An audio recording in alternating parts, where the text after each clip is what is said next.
Hello guys, आज की इस वीडियो में हम नोटपैड चलाना सीखेंगे।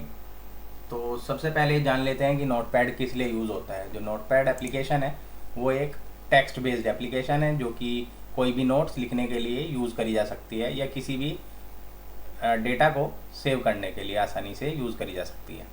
अब सबसे पहले हम यहाँ पर कुछ लिख लेते हैं जिससे कि हम आसानी से नोटपैड को सीख पाएंगे। तो जैसे कि यहाँ पर मैं एक सेंटेंस लिख देता हूँ। जैसे कि यहाँ पर आप देख पा रहे होंगे कि यहाँ पर मैंने एक सेंटेंस लिख दिया है। इसके बाद अब नोटपैड के कुछ ऑप्शन सीखते हैं। जैसे कि फाइल में जाइए, फाइल में जाने के बाद यहाँ पर सबसे पहले एक आपको बटन देखने को मिलेगा, सेव बटन, जिससे कि आपकी जो नोटपैड की फाइल है वो सेव हो जाएगी। जैसे ही सेव बटन पर क्लिक करेंगे तो यहाँ पर आप नाम लिखें फाइल का, जो भी आप लिखना चाहते हैं। जैसे कि यहाँ पर मैं एक फाइल का नाम लिख देता हूँ। फाइल का नाम लिखने के बाद मैंने यहाँ पर इसे सेव कर दिया। तो सेव करते ही फाइल का जो नाम है वो चेंज हो गया। इसके बाद अगर आप नया पेज चाहते हैं तो फाइल में जाकर न्यू पेज पर क्लिक कर दें तो एक नया पेज आपके सामने आ जाएगा एकदम। फाइल में जाकर अगला ऑप्शन है यहाँ पर ओपन। ओपन पे जैसे ही क्लिक करेंगे तो यहाँ पर आप अपनी पुरानी फाइल का नाम लिखकर उसे खोल सकते हैं। जैसे कि यहाँ पर मेरी पुरानी फाइल आ गई है, इसे क्लिक करा और ओपन पर क्लिक कर दें। ओपन करते ही वो फाइल जो है ओपन हो जाएगी। इसके बाद अगला ऑप्शन आता है यहाँ पर सेव एज। अगर इसी फाइल को आप किसी और नाम से भी सेव करना चाहते हैं तो आप वो नाम यहाँ पर लिख सकते हैं और उसी नाम से जो आपकी फ़ाइल है वो सेव हो जाएगी। जैसे कि मैंने यहाँ दूसरा नाम लिखा, उस नाम से भी ये फाइल सेव हो गई। अगला यहाँ पर ऑप्शन है फाइल में जाकर पेज सेटअप। पेज सेटअप पे जैसे ही आप क्लिक करेंगे यहाँ पर तो यहाँ पर आपके सामने कुछ ऑप्शन आएंगे, जिनमें कि सबसे पहला है जब भी आप इस फाइल को प्रिंट करेंगे तो उसका पेपर का साइज़ क्या होगा। पेपर का जो साइज़ होता है यहाँ पर हमेशा आपको A4 सेलेक्ट रखना है, क्योंकि जो प्रिंटर पेपर का साइज़ होता है वो A4 सेलेक्ट किया जाता है। इसके बाद अगर आप अपनी फ़ाइल को लंबाई में प्रिंट करना चाहते हैं तो आप पोर्ट्रेट पर क्लिक रखें, और अगर आप चाहते हैं अपनी फ़ाइल को लैंडस्केप में तो आप लैंडस्केप पे क्लिक कर दें तो ये चौड़ाई में आ जाएगी। पोर्ट्रेट हमेशा लंबाई में प्रिंट करता है और लैंडस्केप हमेशा चौड़ाई में। जैसे आप रखना चाहते हैं वैसे यहाँ क्लिक कर लें। मार्जिन, अगर आप ये जो साइड में जो बची हुई जगह आपको यहाँ पर दिख रही हैं फाइल के, अगर आप उन्हें कम या ज़्यादा करना चाहते हैं तो यहाँ से मार्जिन को कम या ज़्यादा कर सकते हैं। इसके बाद यहाँ पर आता है हेडर और एक आता है फूटर। हेडर के अंदर हम वो चीज़ लिख सकते हैं जो कि पेपर के सबसे ऊपर वाले भाग में आएगी, और फूटर के अंदर जो पेज के सबसे नीचे वाले पार्ट में आएगी। तो अगर आप कुछ भी लिखना चाहते हैं हेडर या फूटर में तो आप आसानी से यहाँ लिख सकते हैं। जो आप यहाँ लिखेंगे वही हर डॉक्यूमेंट में प्रिंट ऑटोमेटिकली हो जाएगा, और यहाँ पर फिर ओके बटन दबा दें। इसके बाद फाइल में आता है अगला ऑप्शन प्रिंट। अगर आप प्रिंट करना चाहते हैं अपनी फाइल को तो प्रिंट पे क्लिक करें।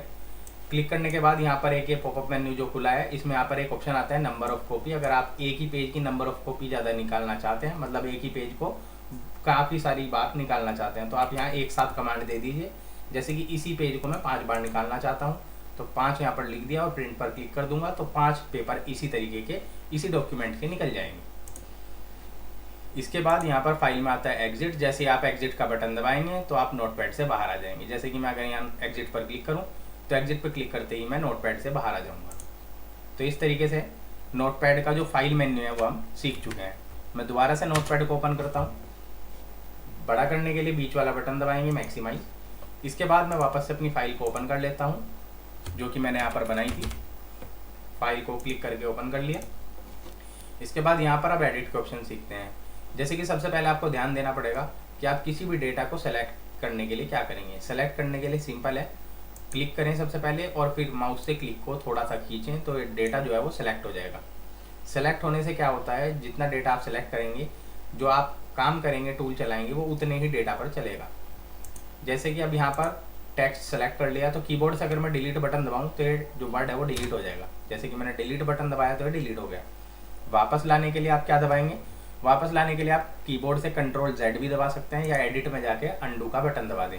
अंडू का बटन दबाते ही जो आपका लिखा हुआ मैटर था वो वापस आ गया। ध्यान रखें जो अंडू है वो सिर्फ एक बार चलता है, बार बार नहीं चलता है। तो अगर आप कोई भी डेटा को डिलीट करेंगे और वापस से Ctrl+Z दबाएंगे तो वो एक बार वापस आ जाएगा।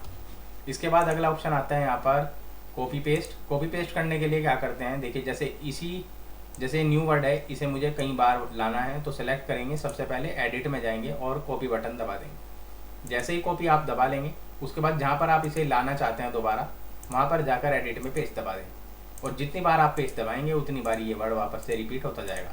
या कंट्रोल के साथ V बटन दबाएंगे तो शॉर्टकट से आप कई बार ला सकते हैं। जैसे कि आप देख पा रहे होंगे कि ये वर्ड जो है वो बार बार रिपीट हो रहा है। तो ये तब हुआ जब हमने कॉपी एक बार करने के बाद पेस्ट को बार बार कराया। इसके बाद यहाँ पर एक और ऑप्शन है, जैसे कि मैंने यहाँ बेस्ड वर्ड को सेलेक्ट करा और यहाँ पर एडिट में जाकर कट कर दिया। कट करने से क्या होता है, ये वर्ड जो है यहाँ से हट जाएगा और अब मैं जहाँ लाना चाहता हूँ वहाँ पर क्लिक करके एडिट में जाकर पेस्ट दबाऊंगा तो वो वर्ड वहाँ पर आ जाएगा। इसे बोलते हैं हम कट पेस्ट। कट की शॉर्टकट की होती है कंट्रोल के साथ X और पेस्ट करने के लिए कंट्रोल के साथ V बटन। अगला ऑप्शन आता है फाइंड। फाइंड करने के लिए जैसे कि इस डॉक्यूमेंट के अंदर मुझे कोई भी वर्ड को फाइंड करना है तो मैं क्या करूँगा, उस वर्ड को यहाँ पर लिख दूंगा। जैसे कि मुझे फाइंड करना है न्यू वर्ड कहाँ पर है। फाइंड करने के लिए ध्यान रखें कर्सर क्लिक कर दें और उसके बाद फाइंड नेक्स्ट करें। जैसे ही फाइंड नेक्स्ट करेंगे तो आपको जहाँ जहाँ पर वो वर्ड लिखा होगा वो बार बार फाइंड करना शुरू कर देगा। अप का मतलब होता है ऊपर की डायरेक्शन में और डाउन का मतलब होता है नीचे की डायरेक्शन में। तो इस तरीके से आप आसानी से फाइंड कर सकते हैं डेटा को। इसके बाद एडिट में जाएं, अगला ऑप्शन आता है यहाँ पर रिप्लेस। रिप्लेस का मतलब होता है अगर किसी भी शब्द की जगह आपको कुछ और बदलना हो, जैसे कि मैं चाहता हूँ कि जहाँ पर न्यू वर्ड लिखा हो, जैसे यहाँ पर न्यू है तो मैं चाहता हूँ कि न्यू की जगह क्या हो जाए, ओल्ड हो जाए। तो इस वर्ड की जगह ये जो वर्ड जो मैंने ओल्ड लिखा है वो रिप्लेस हो जाएगा। तो रिप्लेस बटन दबाया तो देखिए ऊपर जो यहाँ पर है वो रिप्लेस हो गया। हर जगह करना है तो रिप्लेस ऑल का बटन दबा दूंगा तो पूरे डॉक्यूमेंट में जहाँ जहाँ पर न्यू था वहाँ पर क्या हो गया, ओल्ड। तो इस तरीके से आप अपने डेटा को रिप्लेस भी कर सकते हैं। इसके बाद यहाँ पर आ जाता है सेलेक्ट ऑल। सारा का सारा मैटर एक साथ सेलेक्ट करना चाहते हैं तो कंट्रोल के साथ ए बटन भी दबा सकते हैं या एडिट में जाके सेलेक्ट ऑल का ऑप्शन भी दबा सकते हैं। और एक साथ डिलीट करना चाहते हैं तो डिलीट का बटन दबा दें तो ये डिलीट हो जाएगा। और वापस लाना चाहते हैं तो कंट्रोल के साथ जेड बटन दबा दीजिए, वापस भी आ जाएगा। इसके बाद एडिट में आता है एक ऑप्शन टाइम डेट। जैसे आप टाइम डेट पर क्लिक करेंगे तो ये कंप्यूटर में जो भी आपका करंट डेट और टाइम होगा वो यहाँ पर दिखा देगा, डेट और टाइम दोनों दिखा देगा। इसके बाद आता है अगला ऑप्शन फॉर्मेट। फॉर्मेट में जाकर एक ऑप्शन आता है वर्ड रैप। जैसे ही आप वर्ड रैप से क्लिक हटाएंगे तो ये क्या होगा, ये आपका जो पीसी है, पीसी का जो डॉक्यूमेंट है वो हॉरिजॉन्टल में चलने लगेगा। और अगर आप वर्ड रैप पर वापस से क्लिक करेंगे तो ये हमेशा विंडो तक आएगा, मतलब कि जो डॉक्यूमेंट है आपका वो पोर्ट्रेट में दिखाई देगा। इसके बाद अगला ऑप्शन आता है फ़ॉन्ट। अगर हम लिखावट को चेंज करना चाहते हैं तो हमें फ़ॉन्ट चेंज करना पड़ेगा। जैसे कि यहाँ पर कई सारे तरीके के सैंपल आपको देखने को मिलेंगे। जो भी आप फ़ॉन्ट लेना चाहते हैं वो यहाँ पर सेलेक्ट कर लीजिए। उसके बाद फ़ॉन्ट का स्टाइल, जैसा आपको फ़ॉन्ट का स्टाइल चाहिए वैसा सेलेक्ट कर लीजिए। और सेलेक्ट करने के बाद यहाँ पर साइज़ जैसा लेना चाहते हैं क्लिक करिए। क्लिक करने के बाद ओके बटन दबाएंगे तो यहाँ पर आपके सामने जो है फ़ॉन्ट जो है वो चेंज हो जाएगा। इसके बाद यहाँ पर आ जाता है अगला ऑप्शन जूम। जूम करने के लिए जूम इन और जूम आउट ऑप्शन दिए गए हैं। शॉर्टकट तरीके से बताऊं तो कंट्रोल के साथ कीबोर्ड से प्लस बटन दबाओ तो टेक्स्ट जो है वो बड़ा होता जाएगा और माइनस दबाएंगे तो साइज़ जो है वो छोटा होता चला जाएगा। इसके बाद व्यू में जाकर एक स्टेटस बार का ऑप्शन पहले से ही क्लिक है। अगर यहाँ पर क्लिक आप करेंगे तो नीचे आपको दिख रहा होगा, यहाँ पर आपकी जो डिस्प्ले है उसका साइज़ दिखाई देगा। जैसे अभी 100% है, अगर मैं इसे बढ़ाऊँगा तो यहाँ पर जो है परसेंटेज जो है बढ़ती जा रही है और माइनस करूँगा तो डिक्रीमेंट होती जा रही है, घटती जा रही है। तो इस तरीके से आपने यहाँ पर फाइल, एडिट, फॉर्मेट और व्यू चारों के चारों सीख लिए हैं। तो इसी तरीके से हम नोटपैड को आसान तरीके से चलाना सीख सकते हैं।